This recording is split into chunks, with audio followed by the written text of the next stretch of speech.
Good morning दोस्तों, good morning. कैसे हो आप लोग? अच्छे हो ना? और आपके कमेंट के हिसाब से मैं अनुमान लगा पा रहा हूँ कि आप लोग बहुत अच्छा पढ़ रहे हो, बहुत अच्छा। और बहुत ही खुशी की बात है कि आप लोग बड़ी लगन से, मन से, मनोयोग से पढ़ रहे हैं। जीवन में आप सब जानते भी हैं, शिक्षा के अलावा कोई महत्व नहीं रखता। सबसे महत्वपूर्ण जो जीवन में क्रिया है वो अध्ययन की क्रिया है। बहुत अच्छा आप लोग पढ़ रहे हो, बहुत अच्छा आप लोगों का रेस्पॉन्स आपके अपने यूट्यूब चैनल स्टडी वे आपको बहुत पसंद आ रहा है। और आपका जो मनोयोग हमारे साथ हुआ है उसको देख करके हमें बड़ी खुशी होती है।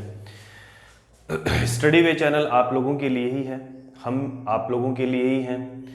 और हम बहुत अच्छा और अच्छा मैटर देने का आपको निरंतर प्रयासरत रहेंगे। आप लोगों का जो स्नेह मिला है हमें वो वास्तव में ही सराहनीय है, प्रशंसा करने योग्य है। हम लोगों की शक्ति बढ़ाता है, हम लोगों की ऊर्जा बढ़ाता है। आगे भी इसी प्रकार आप अपना सहयोग, प्रेम, प्यार बनाए रखें। और आज अपन पुनः है मैं राजेश पालावत आपके अपने स्टडी वे यूट्यूब चैनल पे आपका हार्दिक अभिनंदन करता हूँ। विषय हिंदी का कल हमने अध्ययन किया था, उसका आगे का जो पार्ट है वो अपन आज पढ़ते हैं। चलो मित्रों, विषय के साथ जुड़ते हैं, अच्छे से पढ़ते हैं, मनोयोग से पढ़ते हैं, लगन से पढ़ते हैं। और ये जो लॉकडाउन लगा है, इस प्रतिकूल स्थिति को हमें अपने अनुकूल बनाना है और इस क्रिया के साथ हम आपके साथ हैं। आइए चलते हैं विषय की ओर। हमारा कल जो विषय हमने पढ़ा, हिंदी भाषा के बारे में हमने पढ़ा। हमने भाषा के बारे में पढ़ा कि भाषा शब्द जो है उसका अर्थ होता है विचार प्रकट करना। भाषा शब्द जो है वो संस्कृत की भास धातु से बना है और भास का अर्थ होता है कहना या बोलना। भाषा जन्मजात नहीं होती मित्रों, भाषा अर्जित की जाती है। भाषा का एक मानक रूप होता है, भाषा परिवर्तनशील होती है और भाषा जो है वो विचारों का आदान प्रदान करने की एक क्रिया है, एक शैली है जिसको हम सब इस्तेमाल करते हैं। भाषा ध्वन्यात्मक भी हो रहा है, ध्वन्यात्मक भी, सारी बातें हमने पढ़ी। ध्वन्यात्मक कैसे है भाई? ध्वन्यात्मक जो बोल के प्रकट कर दी जाए वो ध्वन्यात्मक, और मन में जो विचार उद्गार हैं जो प्रकट नहीं किए जाते वो ध्वन्यात्मक हो जाता है। हमने बहुत सारी बातें इसमें पढ़ी। हमने राष्ट्रभाषा, राजभाषा, बोली भाषा, मातृभाषा, इन सब के बारे में हमने अध्ययन किया। बहुत अच्छे से हमने पढ़ाई की। उसके बाद में हमने बात की कि भाषा के 3 अंग हैं, है ना। तो भाषा के 3 अंगों की हमने बात की, वर्ण, शब्द और वाक्य, है ना। वर्णों से मिलकर शब्द बने, शब्दों से मिलकर वाक्य बने, और वर्ण किससे बने? ध्वनि से बने। देखो मित्रों, हिंदी विषय में जहां तक बात आती है, हिंदी विषय में 3 ही बातें पढ़ी जाती हैं, वर्ण, शब्द और वाक्य, 3 ही। इसके अलावा जो है वो कोई भी विषय नहीं पढ़ा जाता है, 3 ही बातें पढ़नी पड़ती हैं। तो हमने बात की भी थी कि भाषा का सबसे छोटा अंग कौन सा है। तो भाषा का सबसे छोटा अंग जो अपन बात कर रहे थे वर्ण है। लिखित इकाई, मौखिक इकाई, सार्थक इकाई, भावयुक्त इकाई, हमने सारी बातें हमने इसमें पढ़ ली। तो सबसे छोटा अंग है, उस अंग की अपन ने कल बात छोड़ी थी, वहां से मैं प्रारंभ करता हूं वापिस। हमने पढ़ा है वर्ण, और वर्ण के बारे में हमने पढ़ा कि भाषा की सबसे सूक्ष्मतम इकाई, भाषा की सबसे छोटी इकाई, भाषा का सबसे छोटा अंग जो है वो कौन होता है? वर्ण होता है। ठीक है मित्रों, वर्ण जो है उसको 2 भागों में डिवाइड कर दिया जाता है। एक तो कर दिया जाता है किसमें? स्वर, और एक कर दिया जाता है किसमें? व्यंजन। स्वर और व्यंजन, ये बिंदु अगर हमने अच्छे से पढ़ा तो हमारे आगे का जो बिंदु है, संधि का जो विषय आएगा वो मित्रों इसी पे ही अवलंबित है, इसी पे ही आधारित है। अगर हमने वर्ण विचार का बिंदु अच्छे से नहीं पढ़ा, हमें इनका ज्ञान नहीं है, तो आगे वाली संधि की प्रक्रिया में हम अच्छे से कार्य नहीं कर पाएंगे। अतः बड़ी लगन से, मन से और सचेष्ट होकर के हम इस विषय को पढ़ेंगे। ठीक है, भाषा की सबसे छोटी इकाई, भाषा के सबसे छोटे अंग वर्ण के बारे में हम आज अध्ययन करेंगे। हमने वर्ण का डिवाइडेड कर दिया है, वर्ण का विभाजन कर दिया है। वर्ण होते हैं 2 प्रकार के, स्वर और व्यंजन। ठीक है मित्रों, आगे जो अपन बात कर रहे हैं वो पर्टिकुलर हम किसकी बात करेंगे? स्वर और व्यंजन की बात करेंगे, स्वर और व्यंजन। ठीक है, सबसे पहले हम जो अध्ययन करेंगे वो किसका करेंगे? स्वर का करेंगे, है ना। सबसे पहले अपन जो अध्ययन करेंगे वो किसका करेंगे? स्वर। ठीक है, स्वर का अगर दूसरा नाम देखा जाए तो क्या होता है? ध्वनि। ये भी थोड़ा सा विषय आप ध्यान में रखेंगे। स्वर मतलब ध्वनि जो होती है वो हमेशा स्वरों की होती है, व्यंजन की कोई ध्वनि नहीं होती मित्रों, व्यंजन की कोई ध्वनि नहीं होती। ध्वनि जो होती है वो किसकी होती है? स्वर की। इसलिए स्वर को, ये जो चिन्ह होता है इसको वैकल्पिक चिन्ह बोलते हैं। तो स्वर को अपन ध्वनि भी कह सकते हैं, ठीक है। व्यंजन स्वरों से ही पूर्ण होते हैं। हमने पढ़ा है, बचपन से हम पढ़ते आ रहे हैं कि व्यंजन किन से पूर्ण होता है? स्वरों से। व्यंजन की ध्वनि तभी निकलेगी जब इसमें कौन समाहित होंगे? स्वर इसके अंदर जुड़ेंगे, ठीक है। तो हम सबसे पहले स्वर के बारे में अध्ययन करेंगे। स्वर को ही क्या कहते हैं? ध्वनि कहते हैं। अब अगर स्वरों की बात आती है तो क्या बात आती है? सबसे पहले बात आती है स्वर संख्या। स्वर संख्या, स्वर संख्या। मित्रों,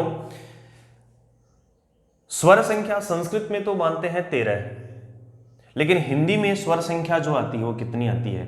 11 आती है। ये याद रखेंगे। स्वर संख्या कितनी मानी गई है? 11। 11 कौन कौन सी है मित्रों? अपन देखते हैं। देखो, ए, आ, ई, ऊ, री, ए, ऐ, ओ, औ, और एक आता है आपका अंग, अह। ये भी हम पढ़ते हैं, अंग और अह भी अपन पढ़ते हैं, लेकिन इनका विषय अलग आता है। 1 2 3 4 5 6 7 8 9 10 11। इन स्वरों की जो कुल संख्या, हिंदी में स्वरों की जो कुल संख्या की बात आती है वो कितने आते हैं? 11 आते हैं। अब इन 11 स्वरों का भी वर्गीकरण आगे हम पढ़ेंगे, अच्छे से पढ़ेंगे। ये जो अंग अह जो है, इनको स्वरों में काउंट नहीं किया गया है, इनको काउंट नहीं किया गया। और इनके बारे में ये कहते हैं कि अंग अ है क्या? ये है अयोग वाह वर्ण। क्या है? अयोग वाह वर्ण। क्या है ये? अयोग वाह वर्ण है। मित्रों, शब्द को समझो। हिंदी विषय जो टिका हुआ है वो कंप्लीट शब्दों पे टिका हुआ है। अगर हमें शब्द का अर्थ हमें आता है तो कोई विषय नहीं, अपने को अयोग वाह रटने की आवश्यकता नहीं है। अ का मतलब नहीं, योग का मतलब जोड़, वाह का मतलब वहन करना होता है। अयोग जिसका कोई योग नहीं है फिर भी उसको वहन किया जाता है, ढोया जाता है, इनके साथ लिखा जाता है, इसलिए इनको क्या कहते हैं? अयोग। स्वरों में इनका कोई योग नहीं है, बावजूद उसको वाहन किया जाता है, ढोया जाता है, इसलिए इन वर्णों को क्या कहते हैं? अंग अह वर्णों को क्या कहा जाता है? अयोगवाह। परीक्षा में पूछा जा सकता है कि अयोगवाह वर्ण संख्या कितनी है? तो 2 है, ठीक है। कौन कौन से हैं? अंग और अह। इनको क्या कहते हैं? अयोगवाह। हम क्या पढ़ रहे हैं? स्वर। स्वर को क्या कह सकते हैं? ध्वनि। स्वरों की कुल संख्या कितनी होती है? 11। ये हमने 11 स्वर देख लिए। अंग और अह की जहां पे बात आती है उसको हम क्या कहते हैं? अयोगवाह वर्ण कहते हैं। अब हम थोड़ा आगे इसके विषय का अध्ययन करते हैं। स्वरों की जहां तक बात आती है तो स्वरों का वर्गीकरण पढ़ते हैं। देखना अपन मैं लिख रहा हूं यहां पे स्वरों का वर्गीकरण। स्वरों का वर्गीकरण। और स्वरों का वर्गीकरण जो है वो बहुत बहुत महत्वपूर्ण विषय है। इसको अपन अच्छे से देखते हैं। पहला जो वर्गीकरण किया गया है वो उच्चारण काल के आधार पर, उच्चारण काल के आधार पर, उच्चारण काल के आधार पर। और उच्चारण काल के आधार पे जो स्वरों का वर्गीकरण किया गया है वो 3 प्रकार से किया गया। ये भी पूछ लेते हैं, सीधा प्रश्न पूछ लेते हैं, उच्चारण काल के आधार पे स्वरों का वर्गीकरण कितने प्रकार से किया गया? तो उच्चारण काल के आधार पे स्वरों का वर्गीकरण कितने प्रकार से हुआ है? 3 प्रकार से हुआ है। उच्चारण काल की जहां तक बात आती है वो बात मैं आपको समझाना जरूर चाहूंगा। आपको पता है कि व्याकरण की जो रचना करने वाले थे वो कौन थे? पाणिनि थे, है ना। और पाणिनि के ग्रंथ का नाम क्या था? अष्टाध्यायी था। क्या नाम था भाई? अष्टाध्यायी था। इस अष्टाध्यायी में लगभग 4000 सूत्रों का समावेश है। लगभग 4000 सूत्र इन्होंने किया। पाणिनि ने जब स्वरों का वर्गीकरण किया, उच्चारण काल के आधार पे किया, तो एक मुर्गे की बांग पे किया। और मुर्गे की जो बांग है वो बांग जो होती है वो इस प्रकार से ध्वनि उन्होंने बताई, कुकड़ू कू, इस प्रकार से उन्होंने बताई। मुर्गे की बांग के आधार पे उच्चारण काल बांटा गया। किसका? स्वरों का। स्वरों का उच्चारण काल जो बांटा गया, पाणिनि के द्वारा जो बांटा गया, अष्टाध्यायी में जो बांटा गया, वो मुर्गे की बांग के आधार पे बांटा गया। मुर्गे की बांग के आधार पे कैसे? यहां पे आप देख रहे हैं, यहां पे छोटा ऊ है, इस अड़ू में कौन सा ऊ है? बड़ा ऊ है, और इस ऊ में आप देख रहे हैं बड़ा है, और इसके आगे ये जो चिन्ह लगे हुए हैं इनको क्या कहते हैं? इनको कहते हैं ध्वनि मात्रक चिन्ह। क्या कहते हैं? ध्वनि मात्रिक चिन्ह। क्या कहते हैं मित्रों? ध्वनि मात्रिक चिन्ह। ठीक है, ये अलग है, ये अलग है, और ये अलग है। मुर्गे ने बंग, कुक कुकड़ू कू, दो तीन प्रकार की बात। कुक कुक, कू छोटा, कू छोटा। छोटे को नाम क्या दिया उन्होंने छोटे को नाम दिया हरिश्व। क्या नाम दिया? हरिश्व नाम दिया। ठीक। बड़े को क्या नाम दिया? दीर्घ नाम दिया। ठीक है, और इसको इन्होंने क्या नाम दिया? प्लुत नाम दिया। ये बात याद रखेंगे। पाणिनि महोदय ने स्वरों का उच्चारण काल जो विभाजित किया वो अष्टाध्यायी में मुर्गे की बांग के आधार पे किया। मुर्गे की जो बांग होती है वो कुकड़ू कू की तरह होती है, कू छोटा, उड़ू बड़ा, कू और बड़ा, है ना। तो इसकी तीन कैटेगरीज होगी। उच्चारण काल के आधार पे कितने भाग बांटे हमने? तीन कौन कौन से हो गए? हरिश्व, दीर्घ, प्लुत। तो मैं यहां पे नाम लिखता हूं मित्रों। पहला जो आता है इसमें वर्गीकरण आता है, पहला जो वर्गीकरण आता है वो मैं लिखता हूं हरिश्व।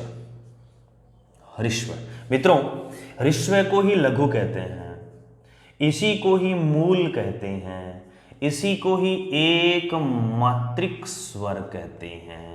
एक मात्रिक स्वर। ठीक, पहला। दूसरा जो डिवाइडेशन इन्होंने किया, दूसरा जो किया उसको उन्होंने क्या नाम दिया था? दीर्घ नाम दिया। दीर्घ का मतलब बड़ा होता है, हरिश्व से बड़ा दीर्घ। दीर्घ को ही क्या कहते हैं? गुरु कहते हैं। ठीक है, और इसी का ही इन्होंने दूसरा नाम क्या दिया? द्विमात्रिक स्वर। क्या नाम दिया मित्रों? द्विमात्रिक स्वर। तीसरा जो इन्होंने वर्गीकरण किया, वो तीसरा वर्गीकरण इन्होंने किया स। मैं यहां लिखता हूं, थोड़ा ध्यान रखना।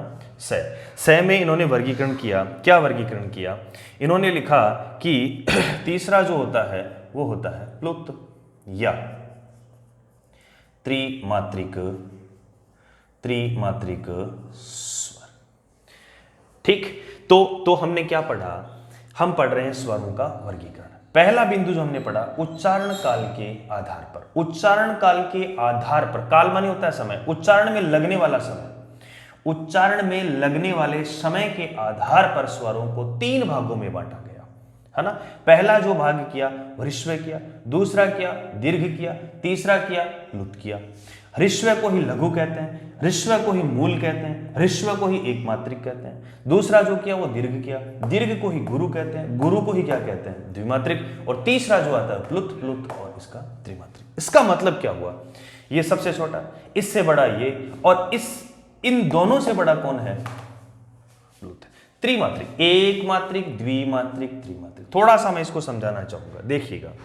जैसे ए है तो ए प्लस ए एक मात्रिक, ये ए भी एक मात्रिक। एक मात्रा और एक मात्रा दोनों ने मिलकर क्या बनाई? द्विमात्रिक। तो ये द्विमात्रिक हो गया। मतलब ये हरिश्व दोनों मिलकर क्या बनाए? दीर्घ। अब क्या होगा? अगर इसमें मैं ए एक और जोड़ दूं तो कितनी मात्राएं होगी? 1 2 3, 3 मात्राएं होगी। तो इसके ऊपर 3 की घात लगती है बाद में जो इस पे लगता है वो 3 की घात लगती है। 3 की घात का मतलब क्या हो गया? ये जो है वो त्रिमात्रिक स्वर है। ये यहां पे जो आ हो गया अब त्रिमात्रिक हो गया, और त्रिमात्रिक जो हो गया उसको किस नाम से जाना जाता है? प्लुत स्वर के नाम से जाना जाता है। एक बार पुनः समझ लीजिए, हम पढ़ रहे हैं वर्ण। वर्ण को दो भागों में बांटते हैं, मतलब वर्ण दो प्रकार के होते हैं, स्वर और व्यंजन। ठीक है, फिर हम सबसे पहले किसका अध्ययन कर रहे हैं? स्वरों का अध्ययन कर रहे हैं। स्वर का ही दूसरा नाम क्या होता है? ध्वनि। मित्रों याद रखना, स्वर संख्या हिंदी में कितनी है? 11। संस्कृत में कितनी है? 13।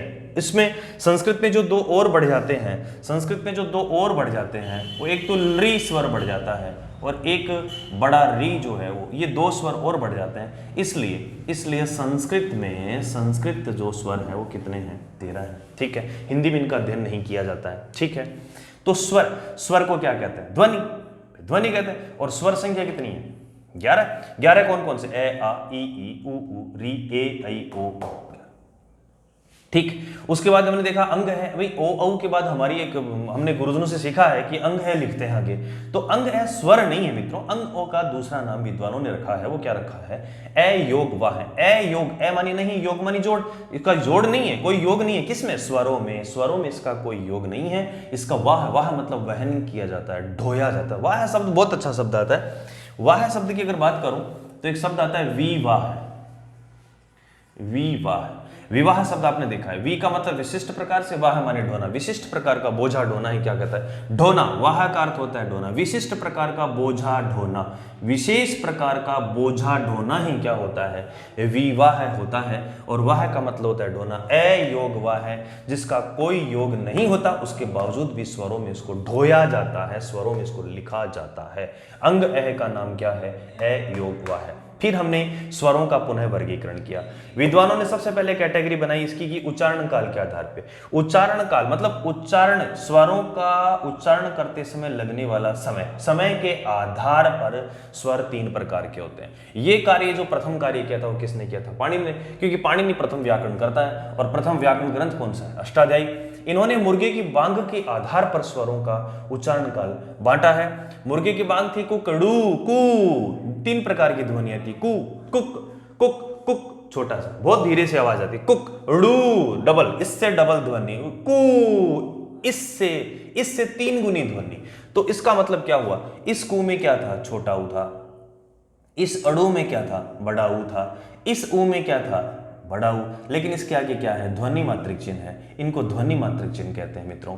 तो इसका नाम तो इन्होंने रखा ह्रस्व, इसका नाम इन्होंने रखा दीर्घ, इसका नाम इन्होंने रखा प्लुत। तो हमने उच्चारण काल के आधार पर स्वरों को 3 प्रकार से बांटा। पहला ह्रस्व, ह्रस्व को ही मित्रों लघु कहते हैं। लघु को ही मूल कहते हैं। मूल को ही क्या कहते हैं? एक मात्रिक स्वर कहते हैं। और दूसरा जो पाठ किया दीर्घ, गुरु, द्विमात्रिक। और तीसरा जो पाठ किया प्लुत या त्रिमात्रिक स्वर किया।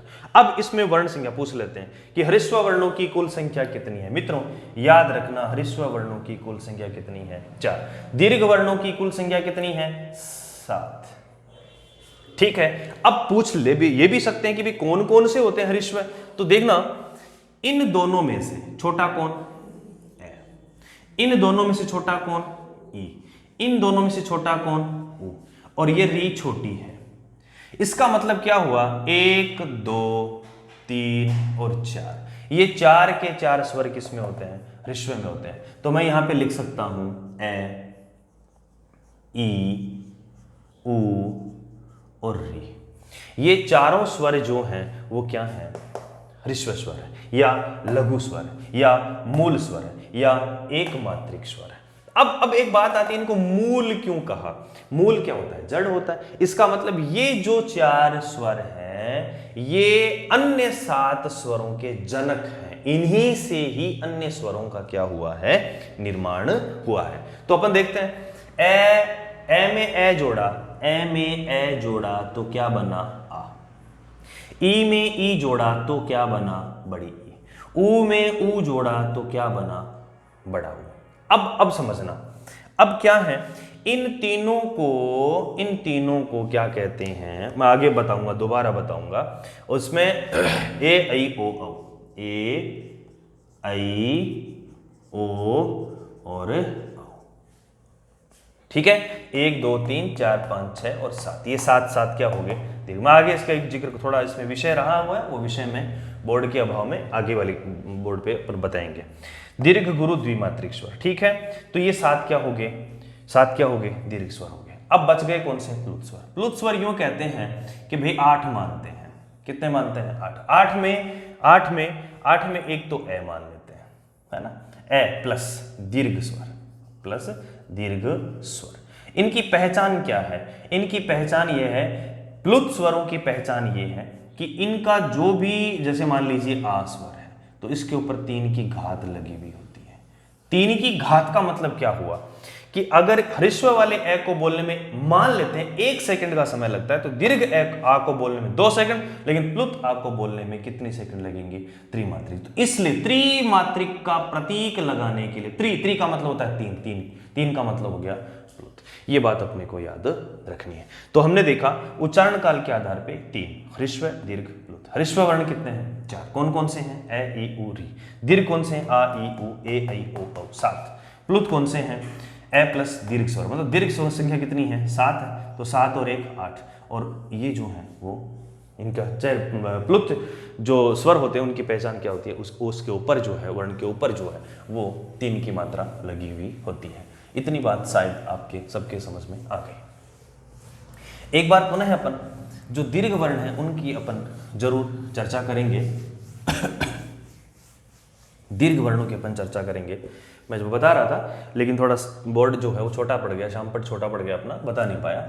एक बार पुनः अपन दीर्घ की बात करते हैं। देखना, दीर्घ, दीर्घ या लघु या मूल स्वर। दीर्घ, लघु या कौन सा स्वर? मूल स्वर। तो अपन बात करते हैं इसकी। देखिएगा, दीर्घ, लघु या मूल स्वर, सॉरी,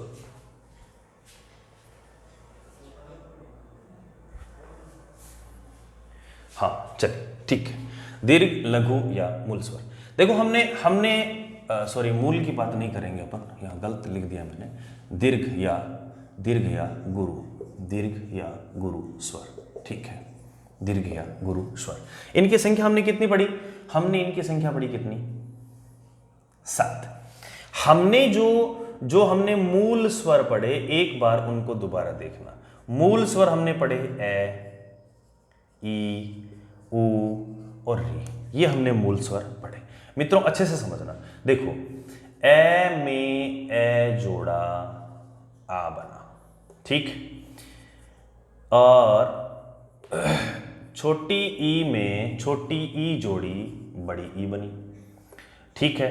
फिर छोटे ऊ में छोटा ऊ जोड़ा बड़ा ऊ बना, 3 बन गए। अब इसके बाद देखना, अब इसके बाद क्या स्थिति आएगी कि भाई ए में छोटी ई जोड़ी क्या बना? ए में छोटा ऊ जोड़ा क्या बना? ओ। और ए में ए जोड़ा तो आई, और ए में ओ जोड़ा तो औ, ठीक है। अब आप एक चीज नोटिस कर पा रहे हैं, आपने देखा ए, ई, उ, ए, इनको मूल स्वर इसीलिए कहा कि अन्य जो स्वरों का आ का, ई का, उ का, ए, ओ, ऐ, औ, इनका जो निर्माण हुआ है वो मूल स्वरों से हुआ है। मूल स्वरों के योजन से, मूल स्वरों के मिलन से अन्य स्वरों का निर्माण हुआ, अतः इनको क्या कहते हैं? दीर्घ या गुरु स्वर कहते हैं। अब आप देख रहे हैं कि ए और ए समान है, ई और ई समान है, उ और उ समान है। समान वर्णों के मेल से बनने वाले शब्द जो हैं, वर्ण जो हैं, वो क्या कहलाते हैं? संधि स्वर कहलाते हैं। समान वर्णों के मेल से बनने वाले वर्ण क्या कहलाते हैं? संधि स्वर। और दो भिन्न भिन्न स्वरों से मिलकर बनने वाले, दो भिन्न भिन्न स्वरों से मिलकर बनने वाले वर्ण जो होंगे वो मित्रों, प्रिय विद्यार्थियों, वो क्या कहलाएंगे? संयुक्त स्वर कहलाते हैं। याद रखना, दो समान स्वरों से मिलकर बनने वाले वर्ण संधि स्वर, और दो भिन्न भिन्न वर्णों से मिलकर बनने वाले वर्ण संयुक्त स्वर होते हैं। अब समान और भिन्नता से मेरा क्या तात्पर्य है? हम एक बार समझते हैं। जब मैं पढ़ता था, छोटा था, तब गुरुजन ये कहते थे, बेटा ए और ए समान होते हैं, ई और ई समान होते हैं, उ और उ समान होते हैं।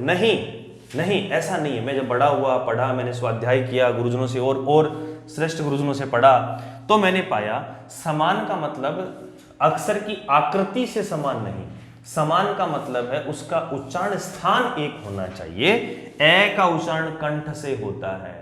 अब कंठ से उच्चारित होने वाला ही स्वर यदि सामने होगा तो वर्ण क्या होंगे? समान होंगे। ए भी कंठ से, ए भी कंठ से, ई तालु से, ई भी तालु से, उ ओष्ठ से, तो उ भी क्या है? ओष्ठ से। इसलिए दोनों में उच्चारण स्थान की समानता है, इसलिए क्या है?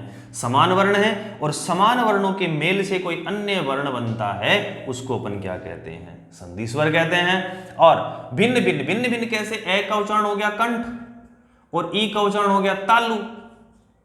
सिंपल सी बात है। देखो एक बार पुनः इसको अच्छे से समझो आप, देखना आपका जो ए है, इस ए का उच्चारण कहां से हुआ? कंठ से। सामने ई है, ई का उच्चारण कहां से हुआ? तालु से। मैंने यहां पे क्या कहा था कि समान वे होते हैं जिनका उच्चारण स्थान क्या हो? एक हो। एक, जैसे ए कंठ ए भी कंठ, ई तालु ई भी तालु, ऊ ओष्ठ ऊ भी ओष्ठ, दोनों तरफ ओष्ठ ओष्ठ है, तालु है, कंठ है। यहां पे असमान कैसे है? ये कंठ से बोला जाता है और ये ई तालु से बोला जाता है। तो उच्चारण स्थान की क्या नहीं रही? समानता नहीं रही। जहां उच्चारण स्थान की क्या नहीं है? समानता नहीं है, वो वर्ण क्या कहलाएंगे? असमान, असमान स्वर कहलाएंगे। ठीक है मित्रों, अब आप समझ रहे हो कि कंठ और तालु दो उच्चारण स्थान आपस में जुड़ रहे हैं, तो आगे जिस वर्ण का निर्माण होगा उस वर्ण का उच्चारण भी कहां से होगा? कंठ और तालु से होगा। और आप मित्रों बहुत अच्छे से समझ पा रहे हैं, कंठ और तालु से मिलकर के जो वर्ण बना है वो क्या बना है? ए। इसका मतलब ए का जो उच्चारण है वो कहां से है? कंठ और तालु से। कैसे हुआ? ए कंठ ई तालु, कंठ और तालु दोनों से मिलकर के जो वर्ण बना वो वर्ण कौन सा हो गया? कंठ तालु। तो ए का उच्चारण कहां से हो गया? कंठ तालु। अब आगे अपन देख पा रहे हैं एक दूसरा, ये तो हमने कर लिया। अब अपन बात कर रहे हैं किसकी? ए और ए की। ए कहां से बोला जाता है? कंठ से। ठीक ठीक। और सामने ए है, ए कहां से बोला जाता है? कंठ तालु। तो मैं कंठ के आगे क्या लिख देता हूं? तालु। इसका मतलब क्या हुआ कि कंठ तालु से केवल ए ही नहीं, कौन सा? ऐ वर्ण भी कंठ तालु से ही बोला जाता है। तो ए और ऐ का जो उच्चारण स्थान हो गया वो कहां से हो गया? कंठ तालु से हो गया। अगर बात करूं मैं ए और ऊ की, तो आप देख पा रहे हैं ए का उच्चारण कहां से होता है? कंठ से। ऊ का उच्चारण कहां से होता है? ओष्ठ से। कहां से होता है? ओष्ठ से। और अब आप समझ पा रहे हैं कि कंठ और तालु मिलकर के जब कंठ तालु बनाते हैं तो कंठ और ओष्ठ मिलकर के क्या बनाएंगे? कंठोष्ठ। क्या बनाएंगे? कंठोष्ठ। और कंठोष्ठ का मतलब अब आप समझ गए होंगे कि ओ और औ इन दोनों का उच्चारण कहां से होता है? कंठोष्ठ से होता है। ओ और औ। मित्रों ये बात आपके बहुत अच्छे से, क्यों? क्योंकि ओ जो है ना, ओ कहां से बोला जाता है? ओ कहां से बोला जाता है? कंठोष्ठ से बोला जाता है। तो ये कंठ और तालु से बोले जाने वाले ए ऐ, कंठ और ओष्ठ से बोले जाने वाले ओ औ, पर्टिकुलर इनका नाम क्या रख दिया? कंठ तालु और कंठोष्ठ। कंठ तालु कंठ ओष्ठ अलग अलग उच्चारण स्थान होने की वजह से ये जो वर्ण है वो क्या है? असमान। और असमान वर्णों से जो स्वर बनते हैं उनको क्या कहते हैं? संयुक्त स्वर कहते हैं मित्रों। तो याद रखेंगे ए ऐ ओ औ ये क्या है? ये संयुक्त स्वर है। संयुक्त का मतलब क्या होता है? मिला जुला, दो भिन्न भिन्न वर्णों से मिलकर बनने वाले स्वर।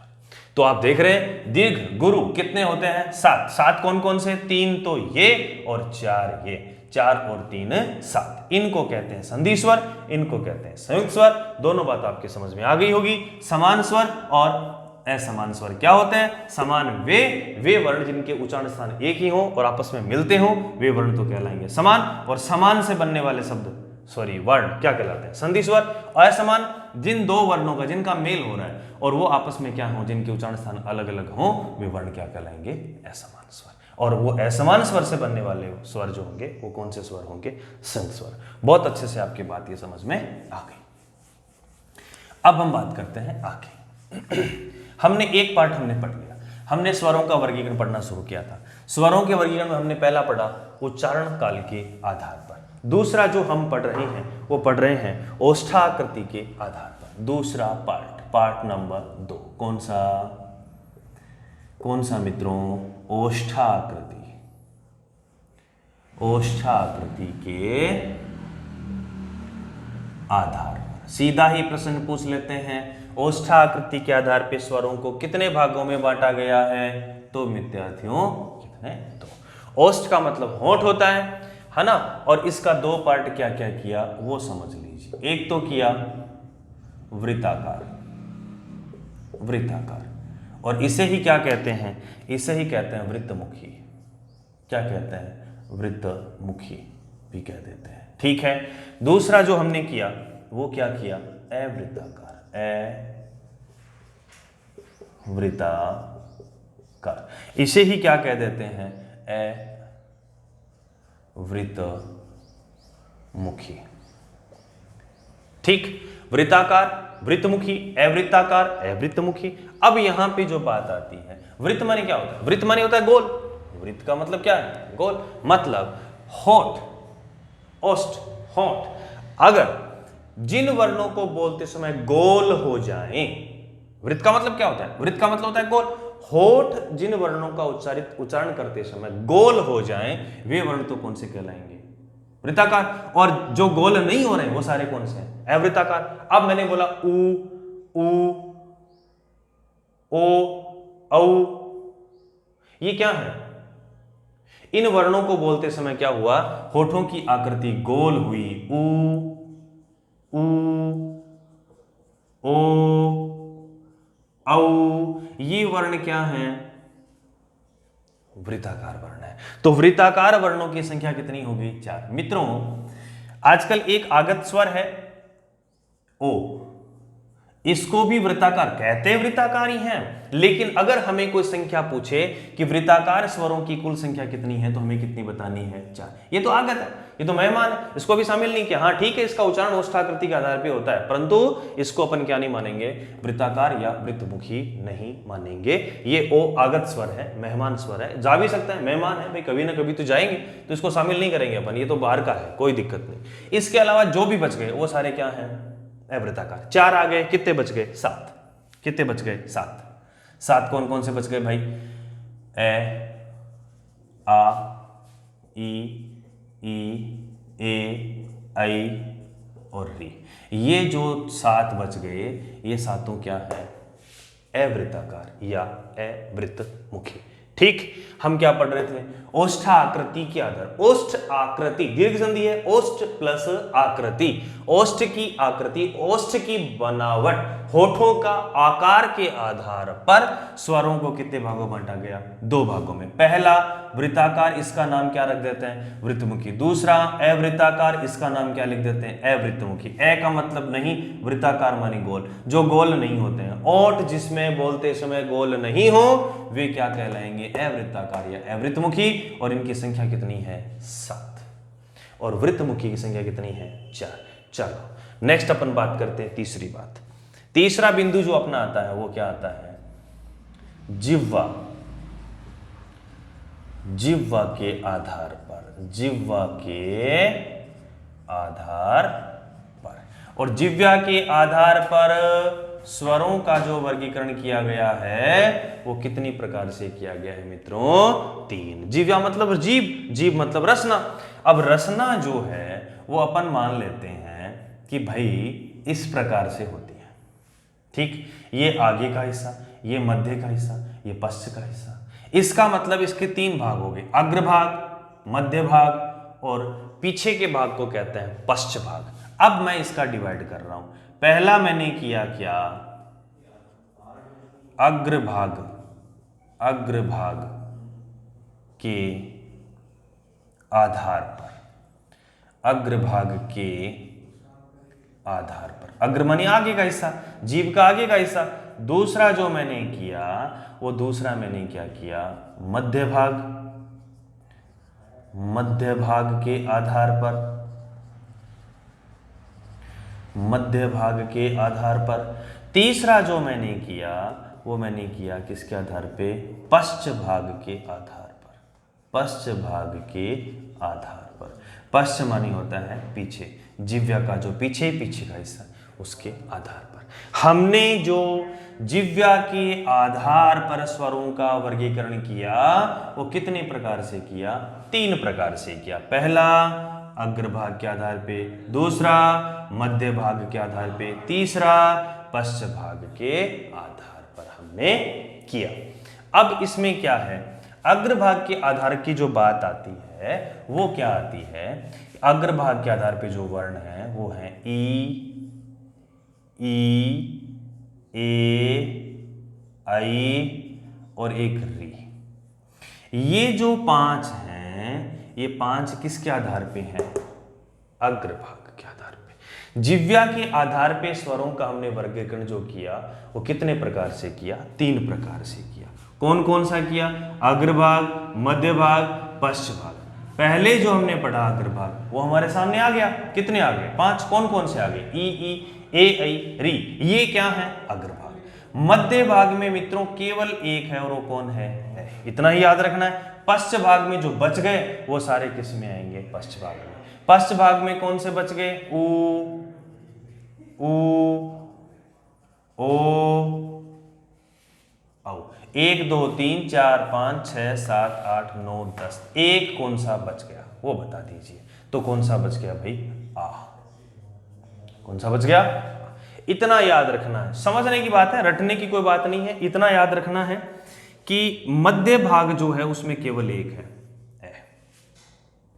ए के बाद में जो वर्ण आता है आ, वो किस में आएगा? पश्च में। या अपन रख सकते हैं कि 3 के आकार में। ये देखो, ये 3 का आकार, ये देखना, एक बार देखना, ये 3, ये भी 3, ये भी 3, ये भी 3 और ये भी 3। 3 के आकार वाले जो भी हैं वो सारे किस में आते हैं? बस इतना सा याद रखना है भाई। 3 के आकार के जो 3 का आकार देखो, ये ऊ हो गया, इसका ये ऊ हो गया, इसका ओ हो गया, इसका औ हो गया, इसका आ हो गया। तो ये क्या है? ये 3 के आकार के, 3 के आकार के जो स्वर हैं वो सारे किस में आएंगे? पश्च भाग में। तो हमने पढ़ा जिह्वा के आधार पर, और जिह्वे के आधार पर स्वर कितने हैं? 3 हैं। कितने? अग्रभाग, मध्य भाग, पश्च भाग। अग्रभाग जीभ का आगे का हिस्सा, जीभ के आगे के हिस्से से बोले जाने वाले वर्ण कितने हैं? 5। कौन कौन से? ई, ए, ऐ और री। मध्य भाग के आधार पर कितने? ए, 1। और पश्च भाग के आधार पर कितने हैं? 5। 2 2 4 और 1 5। 3 के आकार वाले सारे के सारे जो हैं वो किस में आएंगे? मध्य या सॉरी पश्च भाग में आएंगे। इतनी बात हमारी समझ में आ गई। अब अपन आगे बढ़ते हैं, एक बार फिर आवर्ती कर लेते हैं थोड़ा सा। दूसरा जो हमने किया वो किसके आधार पे किया? ओष्ठाकृति के आधार पे किया। ओष्ठ यानी होठ, होठों की आकृति के आधार पे स्वरों को 2 भागों बांटा, वृत्ताकार या वृत्तमुखी, अवृत्ताकार या अवृत्तमुखी। वृत्ताकार बोलते समय होठों का आकार गोल हो जाए वो क्या है? वृत्ताकार। ओ ऊ ओ औ, ये कितने हैं? 4 हैं। अवृत्ताकार, बाकी जो बच गए वो सारे अवृत्ताकार में आएंगे। जिह्वा के आधार पे 3 है, अग्र, मध्य, पश्च। अग्र में कौन कौन से? ई, ए, ऐ, री। मध्य में सिर्फ एक ए, और पश्च में जो बच गए वो या 3 के आकार वाले सारे किस में आएंगे? पश्च में आएंगे। मित्रों ये बातें हमने यहां पर पढ़ ली। अब जो अपन आगे विषय पढ़ने वाले हैं वो तीसरा पार्ट। तीसरा पार्ट क्या है? तालु की स्थिति के आधार पर। तीसरा, तालु की स्थिति के आधार पर। तालु की स्थिति के आधार पर या मुखाकृति के आधार पर भी अपन लिख सकते हैं, या मुखाकृति, मुखाकृति के आधार पर।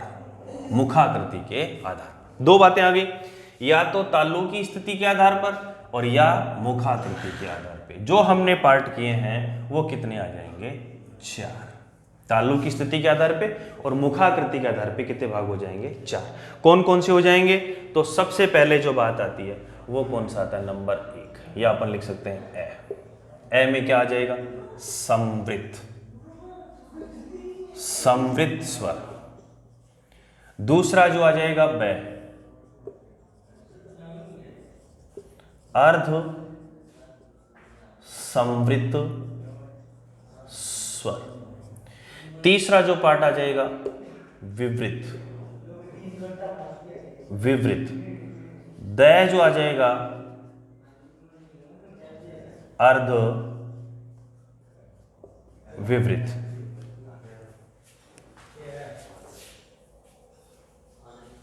अर्ध विवृत। तो हमने तालु की स्थिति के आधार पे, मुखाकृति के आधार पे स्वरों को कितने भागों में बांटा? 4 भागों में बांटा। कितने भागों में बांटा? 4। कौन कौन से हैं? संवृत, अर्ध संवृत, विवृत, अर्ध विवृत।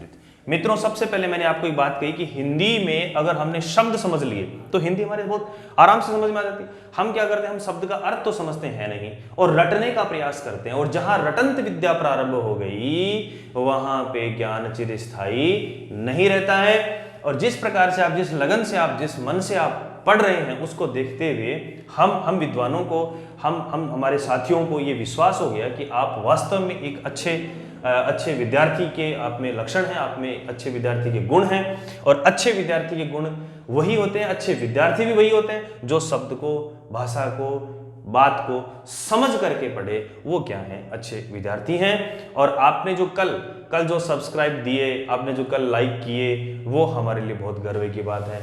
आपने हमारी बात मानी, इसके लिए आपको बहुत बहुत बहुत साधुवाद। आगे भी आप अपने मित्रों के द्वारा या आप स्वयं के द्वारा या जहां भी आपको लगे कि इस पार्ट को हमें इनके साथ शेयर करना चाहिए, अच्छी बात होती है। सरस्वती माता का भंडार है, जितना हम किसी के सामने पेश करेंगे उतना ही माँ की कृपा हमें मिलती रहेगी। सबके साथ शेयर करें, सब्सक्राइब करवाएं, करें और हमें और ऊर्जा प्रदान करें, जिससे हम आपके लिए और अच्छा विषय बिंदु लेकर के आए। चलो सबसे पहले अपन बात करते हैं किसकी, समृद्ध स्वर। समृद्ध शब्द का अर्थ क्या होता है? ये जो समृद्ध शब्द है ना, इसका अर्थ क्या होता है? बंद।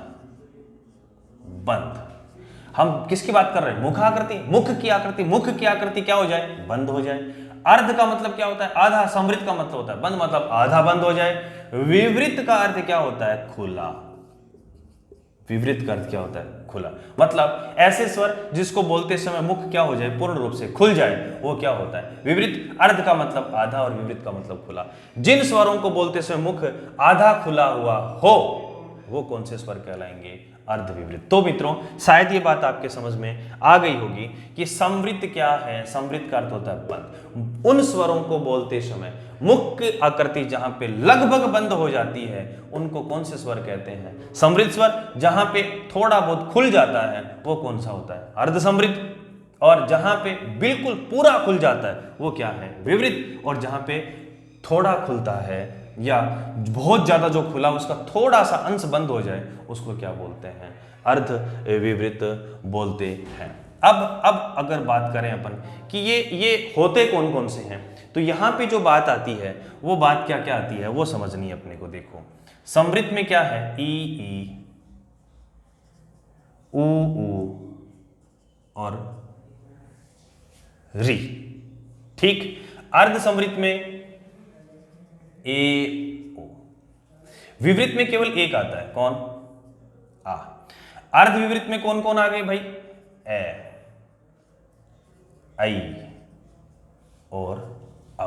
3 4 6 7 8 9 10 11। कितने स्वर होते हैं? 11। हमने डिवाइड कर लिया। अब इनको याद कैसे करें? रटना तो है ही नहीं अपने को तो समझना है। अब समझने के लिए देखना, हमने सबसे पहले लिखा समृद्ध, इसको छोड़ो। सबसे पहले किसको याद रखो?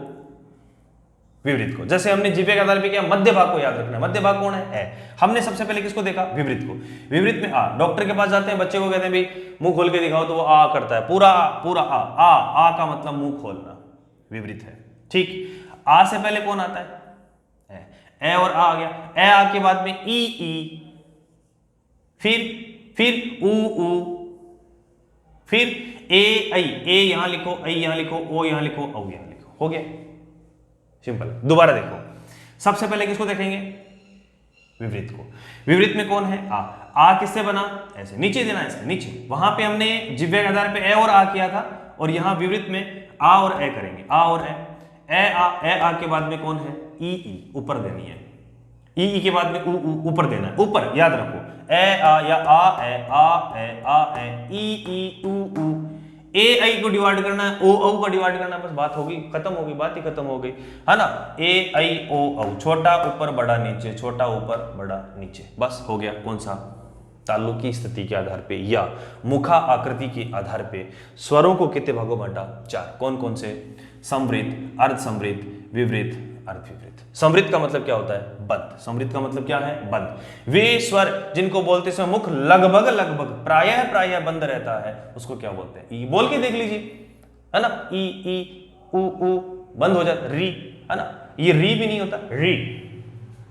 इसका उच्चारण री नहीं, री। देखो, यूं कहते हैं कि स्वर की कुल संख्या, स्वर कुल कितने? 11। लेकिन कहीं कहीं लिखा होता है अशुद्ध स्वर। क्या लिखा होता है? अशुद्ध स्वर। अशुद्ध स्वर की संख्या 1 बताते हैं, और एक कौन सी बताते हैं? इस री को अशुद्ध स्वर कहते हैं। अशुद्ध स्वर क्यों कहते हैं? किसी बच्ची का नाम ऋतु हो तो वह ऋतु नाम ऐसे लिखती है, नहीं कि ऐसे। ये तत्सम शब्द है।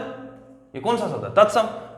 तत्सम शब्द। री, री तत्सम याद है, लेकिन री, ये री उच्चारण ही नहीं है इसका, री री री, जिव्या थोड़ी सी, जिव्या के आगे का हिस्सा थोड़ा घूमेगा, तालु की तरफ जाएगा और वहां हल्के से झंझनाट करते हुए बोली जाएगा री री, ऋतु ऋतु ऋतु, ऐसे कोई नहीं बोलता। इसलिए इसको क्या मान लिया गया, अशुद्ध स्वर। हालांकि देखा जाए, अगर वैज्ञानिक दृष्टिकोण से देखा जाए, भाषा के दृष्टिकोण से देखा जाए, तो कोई स्वर क्या नहीं है, अशुद्ध नहीं है, लेकिन इसका प्रयोग जो है, उच्चारण का जो प्रयोग है, वो हम गलत करने लग गए, इसलिए इसको क्या मान लिया गया, अशुद्ध स्वर। अशुद्ध स्वर अगर एक निकाल लिया जाए तो शुद्ध स्वरों की संख्या कितनी बच जाएगी, ये भी अपने को याद रखना है। अशुद्ध स्वर एक, शुद्ध स्वर कितने, 10। अशुद्ध स्वर कोई होता नहीं है, परंतु हम इस री का उच्चारण री री करते हैं, ऋतु ऋतु ऐसे, ये तो गलत उच्चारण। अब गलत उच्चारण, इसका मतलब क्या, अशुद्ध स्वर है, री नहीं मित्रों, री री री री, ऋतु ऋतु ऋतु, ऐसे अपने को याद रखना है। तालु की स्थिति के आधार पे या मुखा आकृति के आधार पे स्वरों को हमने कितने भागों में बांटा, 4। कौन कौन से, समृद्ध, अर्ध समृद्ध, विवृत, अर्धविवृत। विवृत में आ, अर्धविवृत में आ किससे बना, ऐसे। उसके बाद में क्या आता है, ई ऊ ऊ, उसके बाद ए ऐ ओ औ री, बस सिंपल। और इनका उच्चारण हो गया किसके आधार पे, मुखाकृति के आधार पे। ये बातें हमने पढ़ ली। नेक्स्ट 3 बातें हमने पढ़ ली। पहली बात हमने पढ़ी उच्चारण काल के आधार पे, दूसरी बात हमने पढ़ी ओष्ठाकृति के आधार पे, तीसरी बात हमने पढ़ी तालु की स्थिति के आधार पर। ठीक है, अब हम पढ़ेंगे अनुनासिकता के आधार पर, चौथी बात। और अनुनासिकता के आधार पर, अनुनासिकता के आधार पर। और 5वीं बात हम पढ़ेंगे मित्रों, जातीय आधार पर। ये 2 विषय हम आने वाली कक्षा में पढ़ेंगे, अनुनासिकता के आधार पे स्वरों का वर्गीकरण और जातीयता के आधार पे स्वरों का वर्गीकरण, ये हम पढ़ेंगे मित्रों कल। और जो आज हमने कक्षा ली है, उस कक्षा का आप हमें कमेंट के माध्यम से बताएंगे कि हमने कैसी पढ़ी, कैसी हमने पढ़ाई, आपको अच्छा लगा कि नहीं लगा, इसमें त्रुटियां क्या रही, इसमें क्या हम संशोधन कर सकते हैं जिससे आपको बहुत अच्छे से समझ में आए। हम आपके सुझावों को तहे दिल से स्वीकार करेंगे और आपके लिए हम जितना अच्छा, जितना उत्तम, जितना श्रेष्ठ दे सकें उतना हम देंगे। आप भी हमें सुझाव दिया करें कि सर इसको इस प्रकार से, इसको इस प्रकार से, इसको इस प्रकार से। कोई भी विषय, जो विषय अध्यापक आपको पढ़ाने जा रहे हैं, उन विषयों से संबंधित कोई भी आपके कोई आंकड़े में कोई दिक्कत हो तो आप कमेंट के माध्यम से उस बात को पूछेंगे। और हम आशा करते हैं आप इसी तरह हमारे साथ मन से जुड़े रहेंगे और अच्छे से आप पढ़ते रहेंगे, अच्छे से हमें प्रेम और आपका साथ मिलता रहेगा। जय हिंद, जय भारत।